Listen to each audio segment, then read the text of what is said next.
السلام علیکم ورحمۃ اللہ وبرکاتہ۔ ناظرین، یہ ایک حدیث پاک ہے جو حضرت شاہ ولی اللہ رحمۃ اللہ علیہ نے اگرچہ ازالۃ الخفا میں جلد 2 میں تحریر کی ہے، لیکن یہ ازالۃ الخفا کے ساتھ ساتھ جو ہے یہ حدیث پاک مسند امام احمد بن حنبل میں 17057 نمبر پر موجود ہے۔ اس کے علاوہ مشکوٰۃ شریف میں 3715 نمبر پر،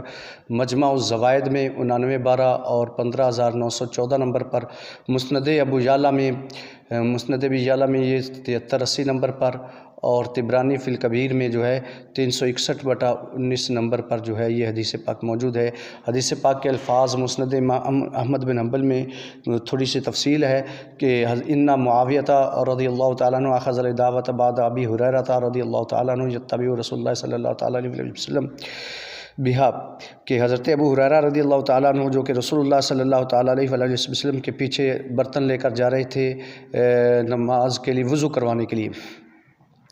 تو وہ برتن جو ہے وضو کروانے کی خدمت جو ہے وہ نوکری حضرت امیر معاویہ رضی اللہ تعالیٰ عنہ نے لے لی، اور جب انہوں نے لے لی تو واشتکا ابو ہریرہ، تو حضرت ابو ہریرہ رضی اللہ تعالیٰ عنہ نے رسول اللہ صلی اللہ تعالیٰ علیہ وسلم سے شکایت کی۔ فبینہ ہوا یودی رسول اللہ صلی اللہ تعالیٰ علیہ وسلم،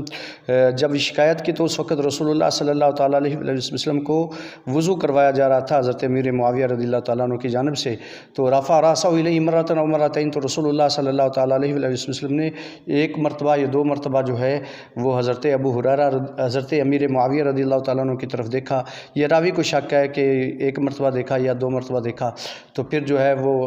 رسول اللہ صلی اللہ تعالیٰ علیہ وسلم نے فرمایا ان ولیت امرا فاتق اللہ وعدل، کہ اے امیر معاویہ